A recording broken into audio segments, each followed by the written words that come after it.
afternoon, everyone, and welcome to another edition of the LTC webinar series. My name is Brian Bates. I'm the Director of Professional Learning with the Learning Technology Center.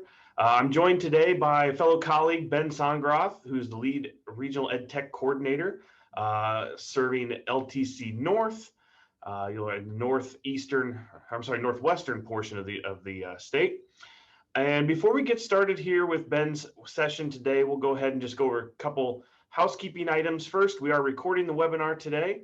It'll be available on the website ltcillinois.org/events/webinars under the on-demand video section towards the bottom. We'll have that up there later on this afternoon. Also, if you'd like to ask any questions or interact with Ben during the presentation today, please go ahead and use the chat feature in Zoom. If you would switch the to who you're sending it to everyone, so that way we can all see the questions that are being asked or all see what kind of great ideas you have out there. So without wasting any more Ben's time, Ben, whenever you're ready, I'm going to go ahead and turn it over to you. All right, Brian, can you share that poll, please, with everybody right now, if you would? I sure will. Great. All right, hi everybody. Welcome to our session today. I'm super excited to be here talking to you about how we can leverage an iPad and a remote learning, a hybrid learning teaching environment. So that's going to be kind of the main focus of today's session. So you see there is a poll that should have just come across your screens there, asking you just what video conferencing platform you're currently using. So are you using Google Meet or are you using Zoom? I'm just going to kind of get kind of an idea from everybody. So I'll give everybody a quick second to drop that in or to fill that out. So that way we get an idea of where, because I want to make sure I kind of, talk about the right tool here. So if everybody could fill that out, that would be wonderful. Let me know. Oh, there we are. Okay. So just got the host is sharing the results. So I've got it here. Thank you for that, Mr. Bates. You're the man. So it looks like a majority of you are on Zoom. So those of you that are on Meet, don't worry. Don't fret. We're not going to lose you in any of this. I will say that Zoom is slightly friendlier for some of the strategies I'll talk about at the start of today's session. But it's not something that, just because you're using Meet doesn't mean that you're going to tap out of the session right away. Zoom is kind of the focal point of the start, maybe say the first 15, 20 minutes. Know that some of the strategies I'll talk about, I'll highlight those, do still work when you launch a Google Meet from your iPad, but it's not quite as user-friendly. So let's just kind of want to get that out of the way to get started. So without any further ado, I'm going to drop in a link into the chat for my slides, so that way you guys can have those. Share that with all attendees. So you guys should get those, and then I'm going to also share my screen with you guys. Okay.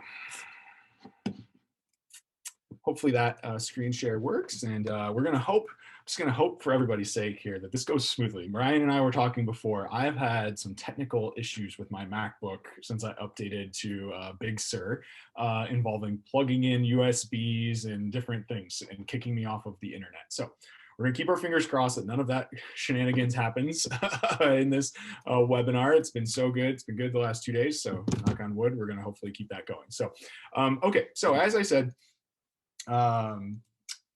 we are going to focus in today on using the iPad to support hybrid learning. So I think before we get any further, I just want to give myself a quick introduction here. My name is Ben Sondgeroth. The lead, as Brian said, the lead regional ed tech coordinator for LTC North. So you can see in the map, that's kind of the northwest quadrant of the state. You can see my contact information on there. Please, reach out if you have any questions following up on today's session. My email is there, or you can follow me on Twitter to get all of my hot takes on Fighting Illini, basketball, football, and the Chicago Cubs, because that's basically what I tweet about. Sometimes educational technology too. But okay, so let's get with this. Let's talk about what we're defining here today. Okay, so let's define kind of the situation that I want to present to you as far as how do we take this device, this iPad here, and how do we use it to support our hybrid learning environment. So when I'm envisioning is how do you have a situation where, and it doesn't have to be hybrid, it could actually be full remote, but you're leveraging one iPad, so a teacher iPad, you have the iPad, And you are maximizing this in conjunction with a computer to then make sure that your remote learning, your hybrid learning situation is hopefully as good as it possibly can be.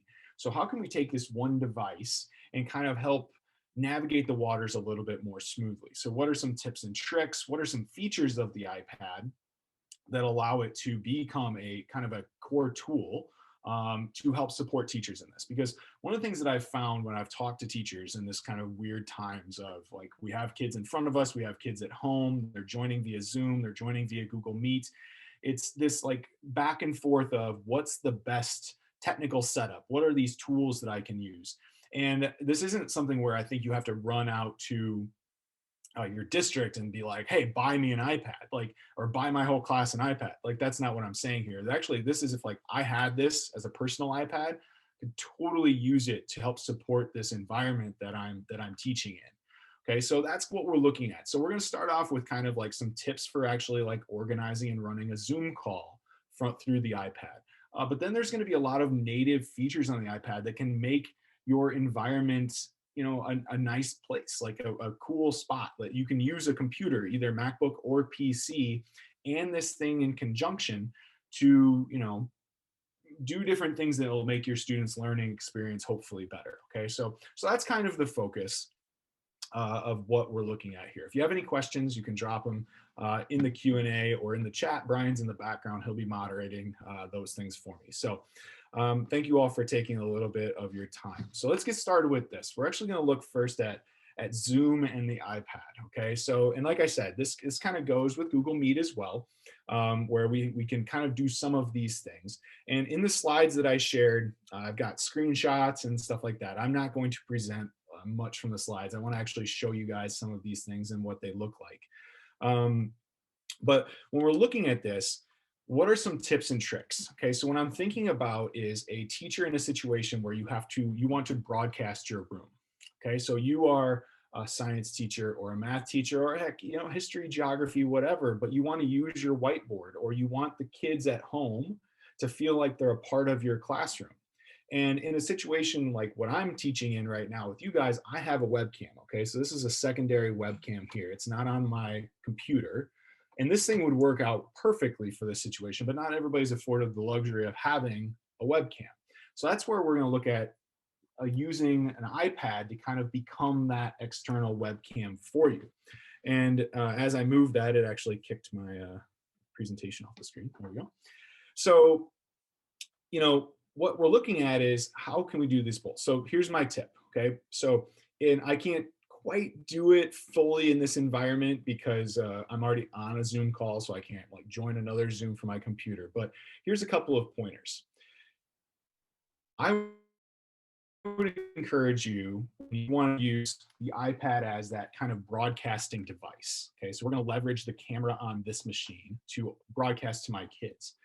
You're going to start your Zoom still from your computer. Okay, so I would still, if I'm on my computer here, I would go down to my Zoom app, and you have this on your PC. I'd open it up. And again, I'm on the Zoom call with you guys right now, so I can't get the full experience, but I would open that up, start my meeting, go to my calendar, wherever I'm sharing that Zoom. Okay, and I would start that Zoom, and then from my Mac or from my iPad, then I would join that Zoom. So if we look at my MacBook here, or my iPad, let me make this a little bit bigger, so hopefully everybody can see it a little bit cleaner.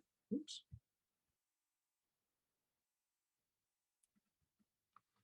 There we go. I'm going to actually lock the rotation on this so it doesn't mess that up. So I would go to the Zoom app then, and then if it's a scheduled meeting, and I see that I'm already running into issue number 1 where my mirroring is not working right. Brian, this is, let me try a different way. So this is going to be challenge number 1 that we're going to hopefully overcome, and hope that I don't get kicked off right now. So this is another trick that if you have a MacBook, you can actually launch QuickTime from your application window. And you can, this was something we were going to talk about later in the session, but it is a good one to bring up right now. So if you have QuickTime, if you have a Mac, so this is only for MacBook users. Unfortunately, PC users, they dropped this support when QuickTime 7 came out. I was doing some research on that. I haven't used a PC in about a decade, so it'd been a while. I looked it up. But here's your trick. This was something, spoiler alert, we were going to talk about later, but you can actually hardwire in your iPad using a cable to your MacBook. And when you open up QuickTime, you want to choose new movie recording. Okay, so this is going to be a little bit weird sounding, but you want to choose new movie recording. And what that's going to do is give you the option to start a movie recording, and initially your camera might come up. But what we're going to do is we're actually going to click on the little down arrow next to the record button and see that we can choose in the camera area Ben's iPad. So your iPad actually comes up as the movie recording. And you can actually create a screencast from here too. So you can use QuickTime to record whatever's going on your screen in that same time. So I had to jump ahead because my mirroring software wasn't wanting to cooperate while I was on the Zoom call. But this is like a perfect example of this. It's in the slides, so you'd be able to see it. Okay, so again, QuickTime, and then go to File, New Movie Recording, and then just make sure you change the arrow to where the camera to your iPad, and then anything you do on your iPad also shows up on your desktop. Okay, so we're talking about using the iPad as a secondary device. What we were getting at there was opening up the Zoom application and then joining the meeting. Okay, and when you join the meeting, or in this case, I'll just start a new meeting. We will not join with any audio for our purposes here. And I'm actually going to show you that now, like, this becomes, the iPad becomes my camera.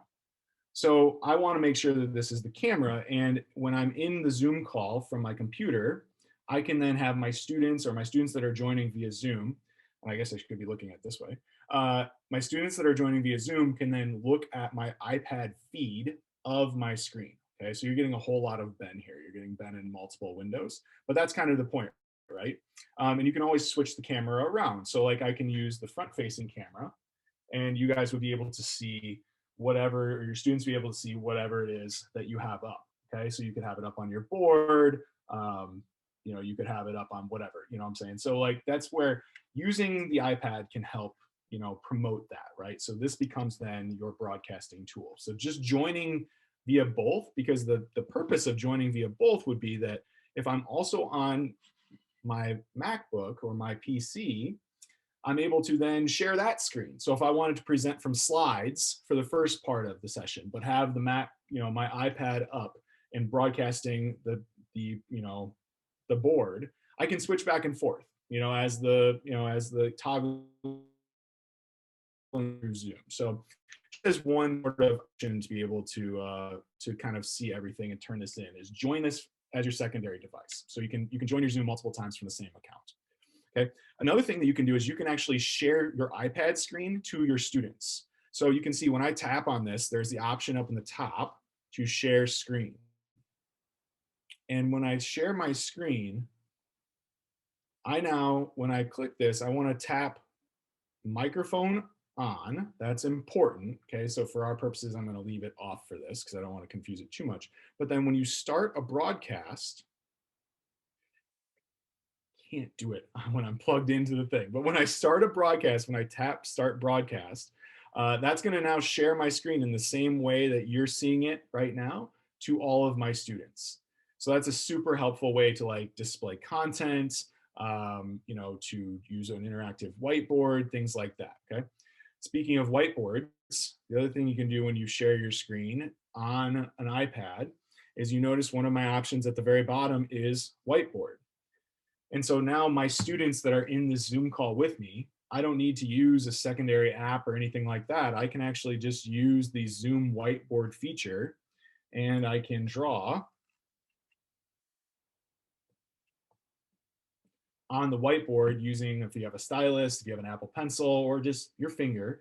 And now all of the kids in your call will be able to see you annotating on the screen.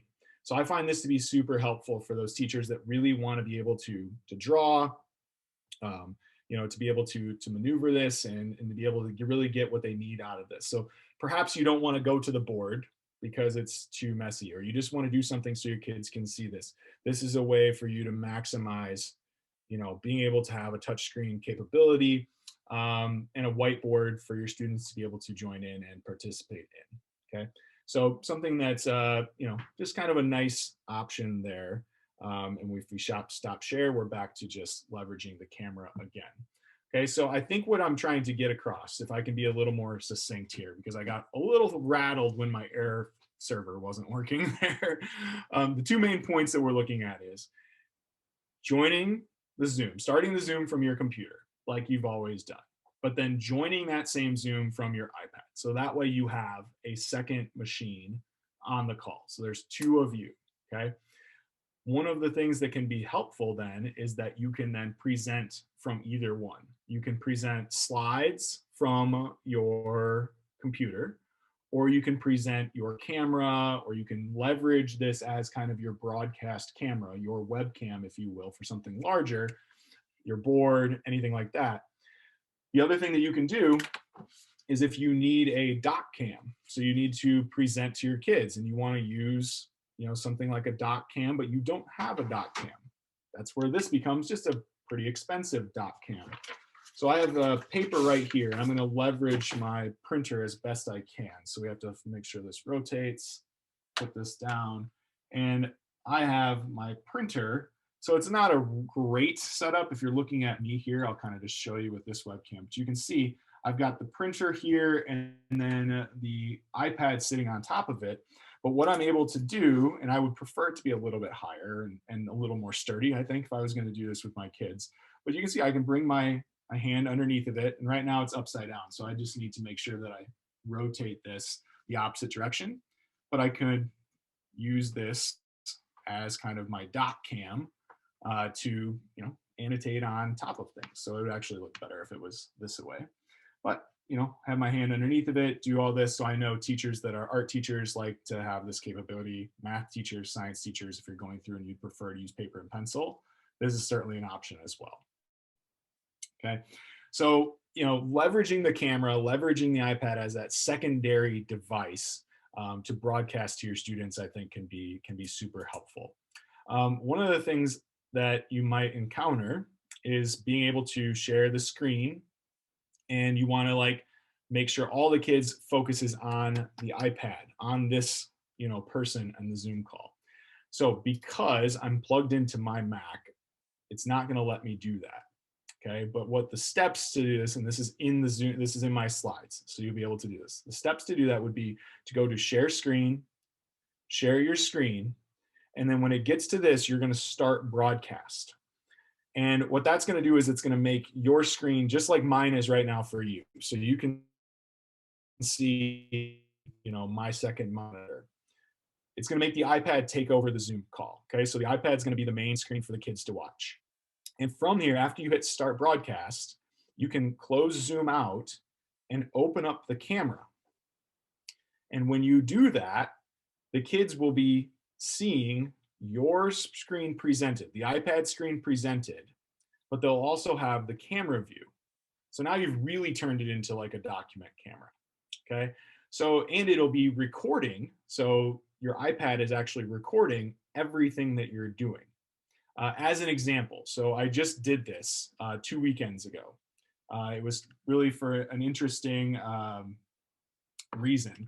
My sister is pregnant and having a baby, and she was doing a gender reveal. And what the problem was is we were doing it socially distant. And so we had set up a Zoom call, and from the iPad, I had the iPad set up on a tripod, and I wanted to make sure all of the participants were able to see that, but also capture the recording from that iPad. And so I went to share screen, shared the camera. So all the people on the Zoom call could see via the camera app, basically. But then it was creating a screen recording of everything that was happening. So then I captured the video in the moment too. So it was a really cool way to capture video, capture a recording, but then also, have the Zoom attendees be a part of that experience. So same thing you would do, in a class. You want to have the board up, anything like that. It's all there. So again, there's just a little bit on Zoom. There's more in the slides. That's kind of broken down a little bit better in Word form for you to be able to go through and try out and things like that. Now, Hangouts Meet users. Okay, so I got caught. Google Meet users. It's not Hangouts Meet anymore. Meet users. Here's the big difference for you guys. The share screen feature and then trying to share the camera option. Zoom, it works great. It's very clear. It is not delayed, anything like that. When you share your screen, you can still share your screen in a Meet to your kids.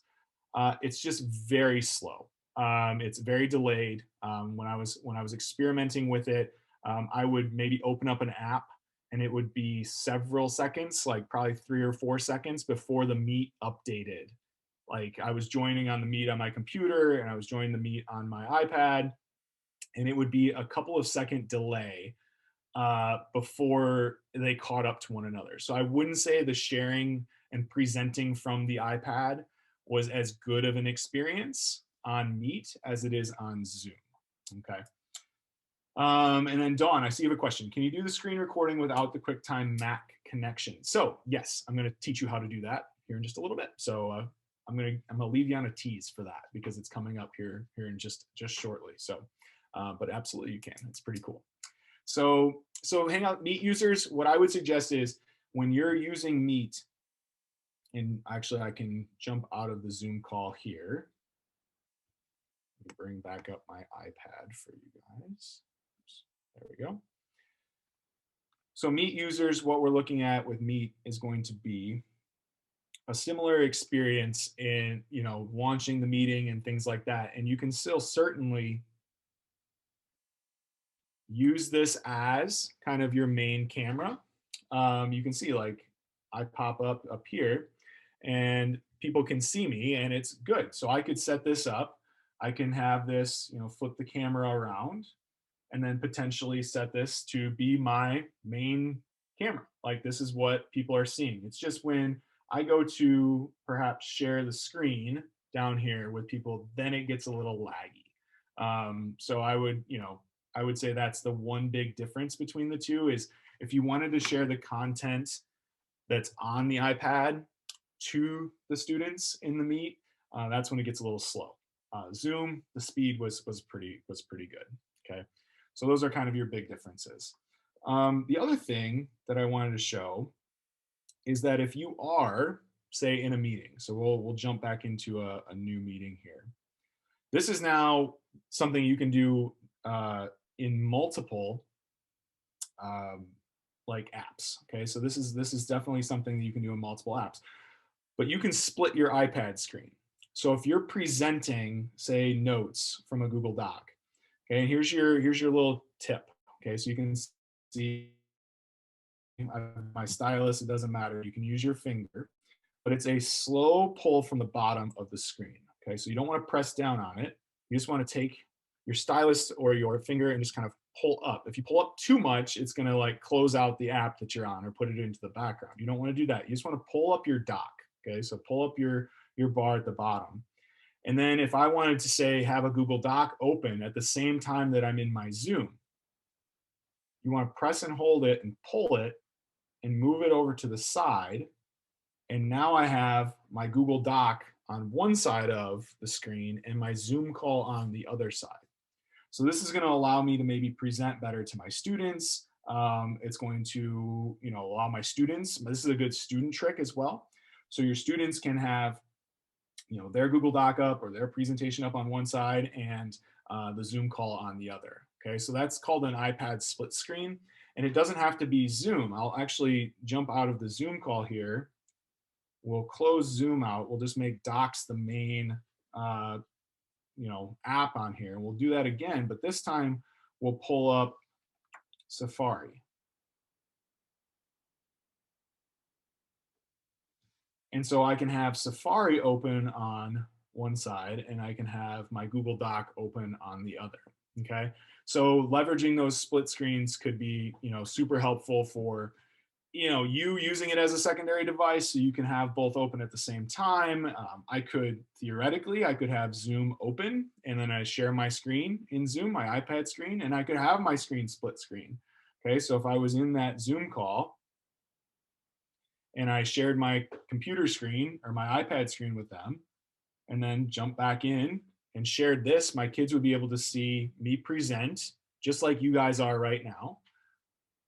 Content on one side of the iPad and then content on the other side of the iPad. So that split screen feature is really handy for having two things open at the same time. It's like having two windows on your computer open, but you're able to do it on the MacBook, okay? So yeah, I see Elaine, can you have a split screen with the Meet and the student ebook at the same time? Yeah, you could. I won't Meet, let's try. I've attempted it with Zoom, so let's do that with Meet right now. So I'm going to just use Safari as my main example here. We'll pull Meet up, sure looks like it. Start a meeting. Yep, absolutely. So you can have Meet open. I'm in a Meet right now, and I have, my book, if it's on the web, or if it's a book that you need, from iBooks or from the books library, you'd be able to open that up too. Okay, so it just depends on where it's housed. But if it's on the web, you can pull that up. Now, there are more now than what there used to be. There used to be some limitations on which apps had the functionality to split screen and which didn't. This release came out in iOS 11. I remember when it came out, it was a huge deal that you could split the screen.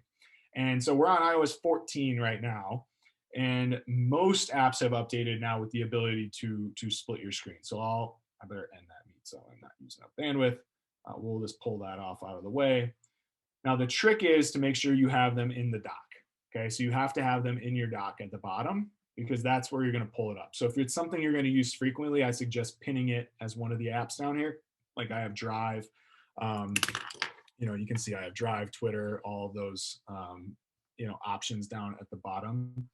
And that's really what you're going to need to make sure you have. You have all of those apps down here that you can see. They can come up in your frequently used apps. So you can see there's the frequent ones with my camera, Instagram, and Meet at the moment, but those change, those change periodically. So if you're going to use them a lot, and make sure you just kind of pin them into the taskbar down there or the dock, so that way it's easier to get to them. So splitting your screen, I think, is very handy. It's great for kids too, because if your kids have iPads, okay, so this is one where so I see Denise, one of my buddies from Sterling, is in the call. And so I know her students have iPads, and if your students have iPads, they're able to do this too. They could open up the Zoom call, have your Zoom call split screened over here with you talking and presenting, and then have on the other side their notes. So they could be taking notes in real time with you at the moment. So something, just to kind of keep in mind that split screen option is available. All right, so I want to make sure I get to Dawn's question about screen recording, because this is something that is very much a feature and something that is super helpful and was right in line with what I was hoping to show you guys. So not everything has to revolve around, using the iPad for Google Meet or using the iPad for Zoom, and broadcasting it, because otherwise you're kind of turning it into a webcam, and we're not spending $300-400 on an iPad to turn it into a webcam. That's what we can spend $60 on. So what are some other features? We've got that split screen view that's super helpful. But what are some other features of the iPad that will make it better, that can make your learning experience better for your students? What about creating video? Okay, so creating video, you can create videos to then send to your kids. So as an example, what we're going to look at is creating a screencast, but you're screencasting directly on the iPad. So to do that, there's a couple of steps you need to check first, and this is all in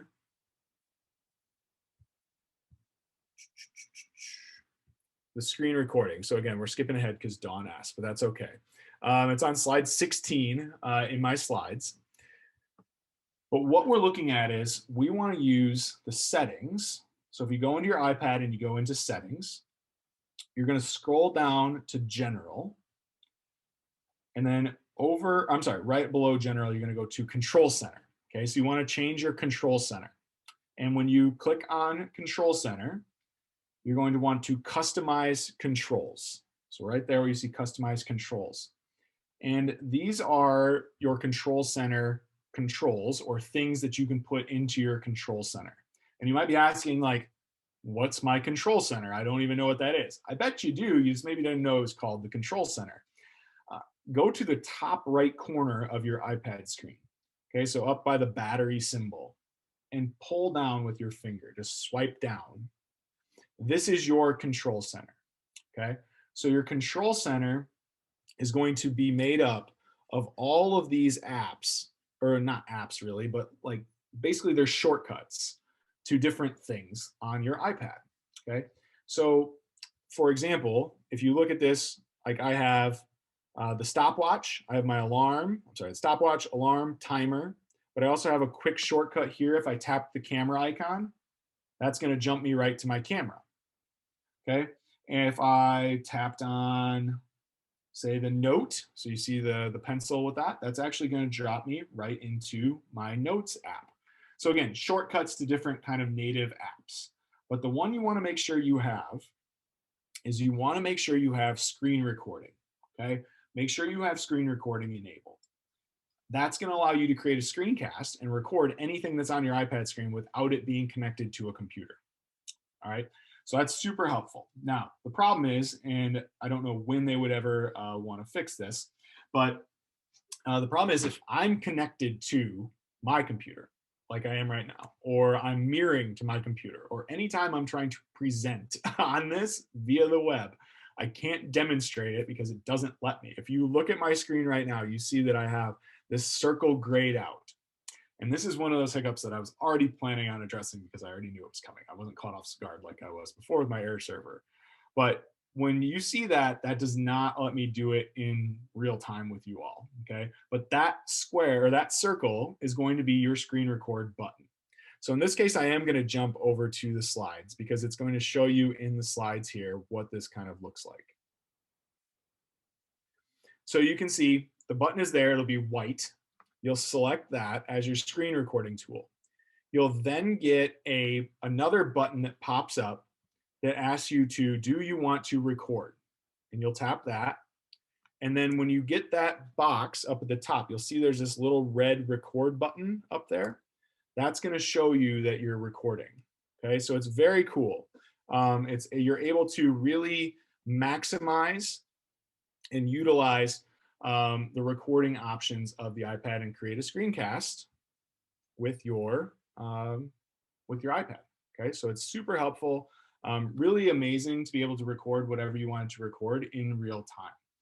Now, here's something else that you want to be able to do is you want to be able to demonstrate learning. Okay, so this is kind of what are some different apps or tools or things that we can use on the iPad that will maybe help us with that. So there's loads of different apps out there that'll allow you to, demonstrate learning, record, like all types of stuff.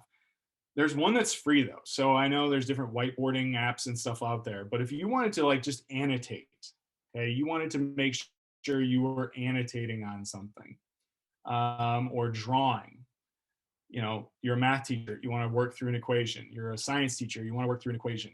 And there's a lot of different whiteboarding things out there, but I want to show you the free one that's right on your iPad, and it's the Notes app. This is so powerful that a lot of people don't even like think to use the native Notes app when they're doing this. So if you open up a new note, you can see I'm in a new note right now, just using the Notes app. You can hit those little expand arrows up in the top there. So you see those expansion arrows. That'll get rid of your kind of notes folders over here. And when we expand that out, this gives us a canvas. And what we think here is like, oh, you just tap on it and then you start typing. But what we want to do is maybe we want to create a recording, and then we want to go down to that bottom right corner of the screen there where you see that little pen with a mark or with a circle around it. That's going to allow you to tap, and then now you have the ability to mark up. So if I was to pull down, hit that record button, and then go into my notes app here, now anything I'm doing and saying will be recorded, and then it'll save as a video for me to be able to share with my students. So I have a teacher friend, a math teacher who used to do all of his lessons. This is like pre-pandemic. This is like actually 6-7 years ago now, but he would use an iPad and he would just use his finger for all this. And he was teaching high school math. He was teaching algebra, like geometry. And he would bring up his whiteboard like this. He would record it, and then he would just do the math, talk through everything, and that's how he made his notes files for his kids. And then he would send the video off to them. So you don't have to purchase, like, I mean, Explain Everything is awesome. It's one of my favorite applications out there, but it's expensive. It's, you know, it's a subscription, and, you know, it does a lot. But if I'm just trying to make a quick video of me talking through something, or explaining a process, I just use the Notes app, record it with the screen recorder, and then when it's done, when you have that screen recording, it goes into your pictures here, and it would come up as one of your videos. Like, here's an example of one right here. So you can see this is kind of the process of screen recording. Anything I'm doing, and you saw at the actual beginning of this, if I was to kind of go back, you can see right there the red circle. Okay, so that's just showing you guys, you know, what it looks like when you can actually do this. And then as you play it out, there's the red circle up in the top. I moved my mouse, so now it was hidden by my thing. But I go through the whole thing. I opened up Seesaw in this case. You know, this was showing a quick video on how to use Seesaw. But then at the end, I don't know if it cut it off or if I trimmed it, but I think it stopped. But that's what the screen recording looks like. So, you know, just a very helpful way to create that quick screencast. But also, if you just leverage notes, like, that's your whiteboard that you can use, but it's free. Now, there's some other things here too. So I've got like 8 minutes left, and I want to make sure I cover just a couple of other things. But I want to show you one other kind of bigger thing too. So if I go back into Safari here, so I'll go to the LTC's webpage here, and let's see. So I'm going to go to the blog.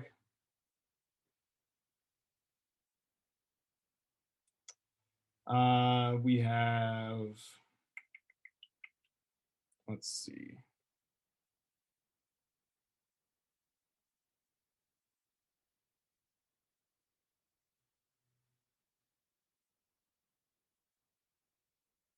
There we go. So this is just a shameless plug for this blog that I wrote on 3 STEM or STEAM activities to do with your kids during remote learning. So here's why I bring this up, not to like shamelessly plug this blog that I wrote way back when, but if anybody wants the link, I don't know if maybe Brian can find the link and drop it in to the chat, but it's a pretty cool thing. I talk about, you know, different activities that your kids can do and build.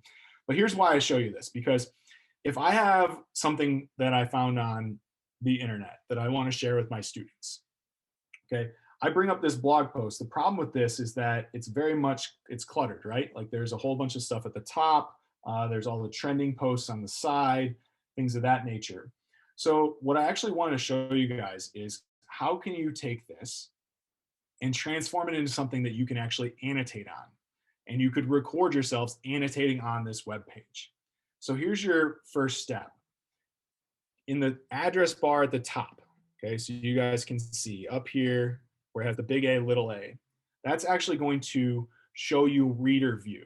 Okay, and if you're unfamiliar with Reader View, it's only available in Safari, but it's amazing, like total game changer. I'll use Denise's words in there.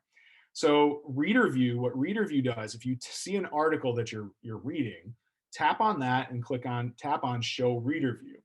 And you can see what it did was it actually took away all of the excess stuff. This is very helpful on websites that have ads. Our website, the LTC's website, doesn't have ads, but it had all of those ancillary kind of about trending posts, things like that. So I can clean that up by putting it into Reader View. This is great, but the next step then is to actually tap the share arrow. Okay, so we're turning it into Reader View because I want to annotate on this. So if you tap the share arrow, that's the box with the arrow there, you can now scroll down and you can see there is an option to mark up. And if I tap mark up, it's going to transform that website that you're on into a PDF. And I can scroll down, tap on my little, anytime you see this marker with the circle around it, that's going to be your markup tools. You tap that. I can now select things like a highlighter, and then I can highlight, or I could circle. And if you want to move down, you want to use 2 fingers. You don't want to use one, because if I use one, it's going to draw a line. You have to use 2 fingers. That's kind of a critical step, is you want to make sure you're using 2 fingers to scroll down, so that way you don't mark it up. But then you can see, like, I can just now draw on this. And then when I hit done, or I hit the share button up in the top, I can send it in an email. I could send it to Google Classroom. I could send it to Seesaw. Like, there's a lot of ways I could then share it out. I can email it to myself. So it's really a neat way that you can take a website, annotate on it, and then send it to your kids. Or, like we talked about before, I can pull down from the top, tap record, and then as I'm recording, I can be annotating on that website as well. So just a neat way to kind of leverage some of these native iPad features and then make resources and materials for your kids. So we started the session out tonight talking about kind of how we can turn the iPad into a very fancy webcam. And then now we're transitioning into the second half of how can we create things for our kids to then use using the iPad. So it's a support device that we as teachers are going to be able to use. So I'm going to go ahead and hit done. I can always save the file, and I can choose it to save it to my folders or anywhere like that. Or you can even tap on this and send it over to your books app, lots of different places. For me, I don't need this, so we're going to just go ahead and delete it. But it saves and turns that website into a PDF. Now, not every site has the ability of reader view. Okay, so you don't have that ability on every website that you visit. So don't, if you don't see the A's at the top, then it's not going to be reader view compliant. But you would have the ability to tap on the share box and find the markup button and turn it into a PDF that way. So I'm still able to mark up websites, even if they don't have the reader view. I just have all of the extra stuff that comes with it. Okay, so just kind of a cool way to take the websites that you're using or materials that you're using and you're visiting on the internet and annotate on top of them to share with your kids. Likewise, your students have these capabilities too if they have an iPad. So I know that some of you probably have students that have iPads. They're able to do these things as well. Okay, so just a couple of quick points that I wanted to make sure you guys were aware of. I already talked about displaying the iPad on a Mac using QuickTime. That was what we kicked off with. There's one more Mac-centered feature here that I wanted to point out, and that's if you want a second screen. So if you're at home, you're teaching from home, you're teaching remotely, and you need a second monitor to split your screen, put a different, you're basically turning this iPad into a second screen for your computer. You can drag windows across to it. There's an option on Macs that is called Sidecar. And you're going to go into, as you can see here, you can go into your system preferences. And then there's going to be an option for Sidecar. And then you'll connect to your device. So your device should show up. And, then if you select it, which I'm not going to because I don't know what's going to do to my setup right now. But if I did, it becomes another device and it's wireless. You don't have to have anything connected or anything like that. So leveraging kind of your iPad screen as that second monitor if you needed one of those. All right, so that's about my time. I guess, the last thing I want to make sure you guys were aware of is sharing created content to different applications. And we kind of talked about that already, but I'll just highlight that one more time. So you can see when I do have something that I've made, so maybe it's the video. So if it's that screencast of learning, then I want that to go to my students. Always look for the share. Okay, so the box with the arrow, the share. And then when you open that up, you'll see all of these apps populate. And if I selected Google Classroom, I can take that screencast, select Google Classroom. It'll then log me into my Google Classroom. I'll select a class. Appears to be taking a little bit of time. There we go. I'll select a class that I want to share it to. There's my Sterling Public Schools. I can create an assignment with it. It'll upload the video. I'm going to cancel it out because I don't want to use up any extra bandwidth. But then I can just attach that now to this assignment. I don't have to like download it, upload it, share it, airdrop it, anything like that. You just want to leverage that Share-O to then send that content. So that's anything from images to videos, to those PDFs that you've annotated inside of Safari with Reader View, all of that stuff. So, all right, so that's it. I know that was a bit much for 45 minutes, but I hope you guys found that helpful. If anybody has any questions, feel free to drop in the chat. If not, thank you guys for attending. I hope you guys found that helpful. And reach out if you have any questions after the fact. And have a great rest of your Tuesday. Awesome, Ben. Thanks. I did drop the link to the slide deck again there. So if you want to grab that so you can go back and refer to that, please do so. And as Ben mentioned, if you have any questions, we'll stick around here for a couple minutes and see if anybody has any questions. Feel free to drop them in the chat. All right. Well, it looks like a lot of thank yous and great work, which I would absolutely agree with. So thank you all for joining us today. Thank you, Ben, for taking the time to share these things. And as I mentioned before, the recording will be available here shortly on the website, and you can check that out if you wanted to watch it again. But until next time, thanks everyone for joining us, and have a great evening.